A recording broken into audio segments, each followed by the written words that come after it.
If you've recently come across Monkwin, Powemex, or Beawex, you may be wondering one thing.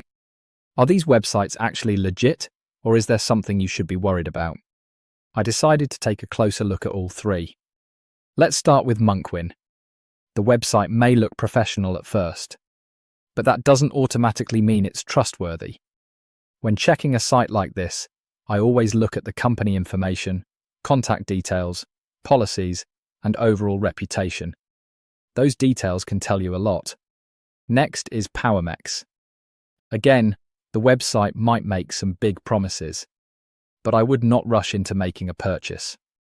One thing I always recommend is checking whether there are independent reviews from real customers, not just testimonials displayed on the website itself.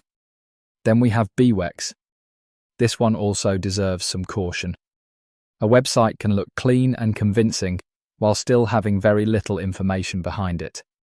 That's why I think it's important to slow down before entering your personal or payment information. Now, does that automatically mean Monkwin, Powemex, or Beawex are scams? Not necessarily. I wouldn't call a website a scam without solid evidence, but I also wouldn't assume it's completely safe just because the website looks legitimate. If you're thinking about buying something, check the refund policy.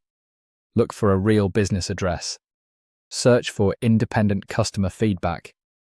And most importantly, use a payment method that gives you some protection. So, what's my quick verdict? I'd be cautious with Monkwin, Powemex, and Beawex. Do your research before spending money. If you can't verify who operates the website or find reliable customer experiences, that's a warning sign.